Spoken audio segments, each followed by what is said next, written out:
gas prices are coming down too. Trump said egg prices are coming down. Gas prices are coming down. The economy is itself into something that's much more productive and capable. And here is the latest report out of Manchester Township, York County. West Manchester Township is full of activity as drivers race to take advantage of cheaper gas prices. Very happy to see the results of it coming down. Over the past few weeks, gas stations across Carlisle Road have seen their gas prices steadily drop below $3 a gallon. Wawa selling the cheapest gas at $2.74 a gallon. Drivers say they are watching the price drop with delight and taking advantage of the savings. It's a great and well-deserved relief that everybody, I'm sure, can shoot company to. We have a war here. When one goes dropping, the other one's dropping, man. It's unbelievable. Across the region, gas prices are hovering around $3.12 a gallon, which is nearly 40 cents cheaper compared to last year. Donnie Lee Spiegel with AAA Central Penn says the dip can be partly attributed to the decrease in oil prices. So as the production increases,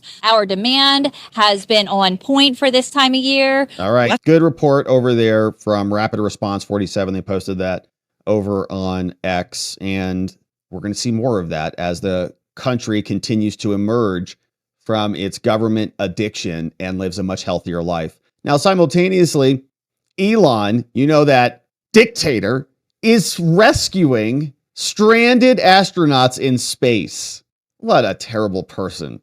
Who does something like this? Builds an entire rocket and sends it up into space to rescue people that couldn't be rescued otherwise, all for his self-aggrandizement and massive ego. Okay, I'm laying it on pretty thick here, hopefully registering that sarcasm. But here is the amazing footage of the astronauts making first contact. Onishi, the first Crew 10 astronaut through the hatch by Peskov. Nicole Ayers, the first of the Fly's It's like a whole newest class of astronauts to enter, and last commander of Crew 10, Anne McClain. That's pretty wild to be in space floating around, hugging each other. Congrats to that team. I think they're coming back maybe today, coming back very soon. Pretty wild. I was waiting for that space guy. There was some guy who had an alien hat on or alien mask on, but I didn't see him in that clip. Pretty funny. Now, meanwhile, it is St. Patrick's Day. Got our green on. And they're celebrating early in the White House. So Caroline Leavitt, you can see draped in green, brought out Conor McGregor. You know him as UFC champion fighter. And he may be back out later today for the press briefing, but they gave us a little bit of a preview. Here's what it sounds like. There's no hotels in. There are no being African notes. So, yeah. Yeah. It's Americans to here. Yeah. Americans to here. Definitely. Hey, Connor. Oh. Hey. Hey, Hey, Connor, first of all, did you get some time with President Trump? And also, I know there's some Irish immigrants in the U.S. without status. What do you think should happen to them? The Irish There's some Irish immigrants, some recent Irish immigrants without status. Is what they want him to say. What do you think about the Irish immigrants? I don't know. Did they go to El Salvador too? Ireland and America, we are siblings. We consider America our big sibling. It's important for Ireland to be a peaceful, happy, prosperous country. For the 40 million Irish Americans, have a place to visit, to come back to their home. So we wish for our relationship with the United States to continue. And we wish to be taken care of by the big bro. The United States should look after its little bro. And that's how we feel. There's some trade disputes between the U.S. and the EU, and I don't think. We wish exemption. We actually have some stuff that we can do right now. Connor is here to meet with the president. He'll be meeting with him later this afternoon. We couldn't think of a better guest to have with us on St. Patrick's Day. We're both wearing our green. This was not planned, but very festive. And I'll be having a briefing later at 1:00. We'll talk more about their meeting later. But he's going over to meet with some other administration officials. He's spending the day in Washington, D.C. Sure. I'm here to raise the issues the people of Ireland face. It'll be music to the people of Ireland's ears. Because never on the main stage has the issues the people of Ireland face been spoke. Our government has long since abandoned the voices of the people of Ireland. And it's high time that America is made aware of what is going on in Ireland. What is going on in Ireland is a travesty. Our government is the government of zero action with zero accountability. Our money is being spent on overseas issues that has nothing to do with the Irish people. The illegal immigration racket is running ravage on the country. There are rural towns in Ireland that have been overrun in one swoop, that have become a minority in one swoop. Issues need to be addressed, And 40 million Irish Americans, as I said, need to hear this, because if not, there will be no place to come home and visit. Okay, very interesting thing that happened there. It sounds like Caroline Levitt was trying to get him out of there. Okay, so Connor shows up behind the podium. He's like, I'm ready for questions. He's got both hands on both sides of the podium. I'm ready to go. Question, of course, is he running for office? Is he going to run for something in Ireland? Very curious. Very curious. Caroline, I'll do the press briefing later. Okay, you can ask him questions. That one reporter was obviously trying to create that wedge, saying, can you comment on Irish immigrants? Because Trump is deporting them too, or whatever, and wanted to draw a wedge. Oh, you're going to go meet with Trump, but he's deporting a bunch of people. That includes the Irish, maybe. I don't know. I don't know if that's a problem. We have a bunch of illegal Irish coming across the border. I don't know who need to be deported. Maybe or maybe not. A bunch of criminals who are overstaying their visas from Ireland. I don't know. But the point is, she wants to come back and have another conversation about it later. Reporter wants to drive a wedge between him and Trump. And he sounds like he's running for something and taking questions. Very curious there. And we'll see what that looks like later. Now, meanwhile, we know our friend Dan Bongino is now at the FBI, officially sworn in as deputy director today, March 17th, signed here by Congressman Troy Neal. So congratulations to Dan Bongino. Now we're looking forward to some real action. Cash and Bongino make the perfect team, says the winning continues. So we'll be looking forward to immediate actions from Dan, Cash, and Pam.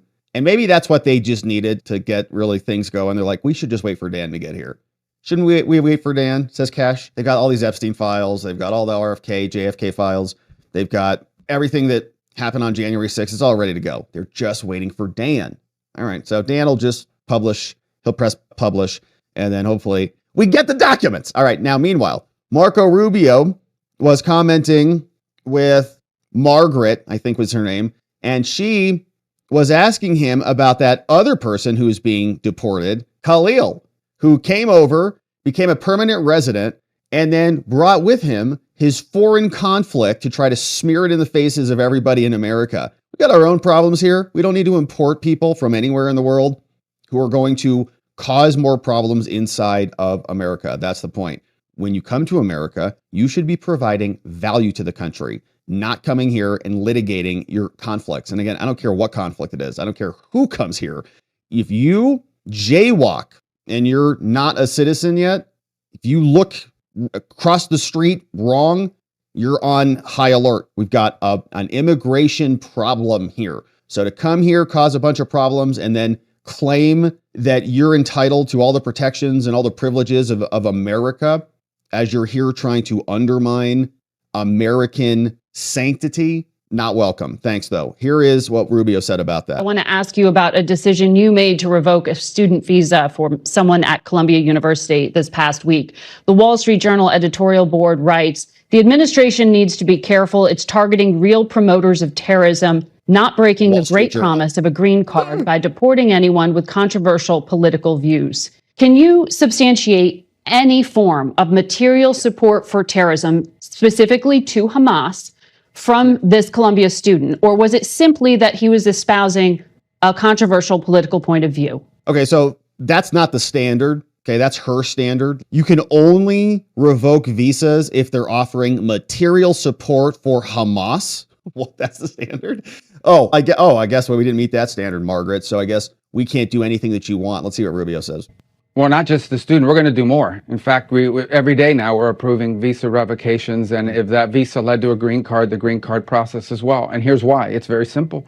When you apply to enter the United States and you get a visa, you are a guest. And you're coming as a student, you're coming as a tourist or what have you. And in it, you have to make certain assertions. And if you tell us when you apply for a visa, I'm coming to the U.S. to participate in pro-Hamas events, that runs counter to the foreign policy interest of the United States of America. It's that simple. So any protest, it doesn't matter what it is. If you come and you're like, my job is to come to America and to protest. We don't want your opinion. We don't want your foreign opinion to come in here and exercise your free speech in American domestic policies. Go to your home country and you can protest and litigate it there. Use your free speech over there.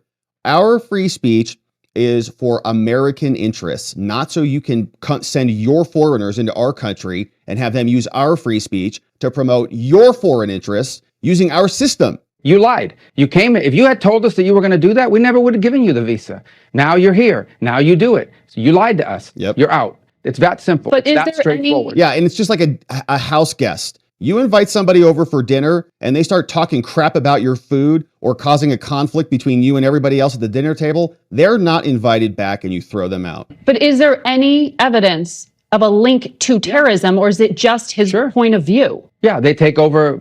You should watch the news. These guys take over entire buildings. We They covered it vandalize colleges. intensely. They shut down I'm colleges. asking about the Well, then you should specific know that justification this for the revocation of his visa.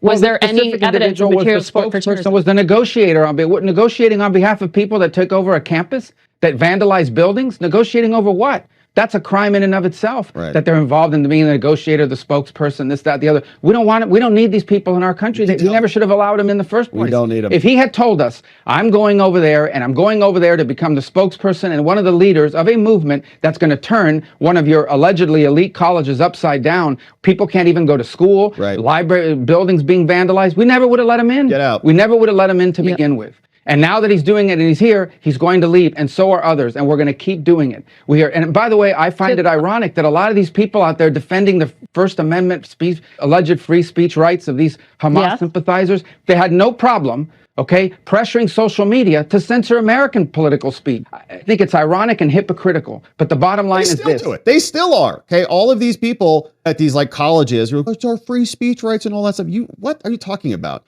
You tried to censor everybody back during COVID. You still say that Elon is a purveyor of disinformation. So don't suddenly emerge and come out like you're free speech absolutist or something, even for foreigners who should come into America to exploit our free speech laws for their foreign interests. What on earth is that? If you are in this country to promote Hamas, to promote terrorist organizations, to participate in vandalism, to participate in acts of rebellion and riots on campus, we never would have let you in if we had known that. And now that we know it, only you're going to leave. pro-Palestinian people who are going to have their visas revoked, or are other points of view as well? No, I think anybody who's here in favor. Look, we want to get rid of Tren de Aragua gang members. They're terrorists too. The president designated them, asked me to designate, and I did, as a terrorist organization. We want to get rid of them as well. We don't want terrorists in America. I don't know how hard that is to understand. Hard for her. We don't want people in our country that are going to be committing crimes and undermining our national security or the public safety. It's that simple. Especially people that are here as guests. That is what a visa is. I don't know where we've gotten it in our head that a visa is some sort of birthright. It is not. It is a visitor into our country. And if you violate the terms of your visitation, you are going to leave. And this guy's an agitator, originally physical problems in the real world. It's also not like this guy was just posting on X.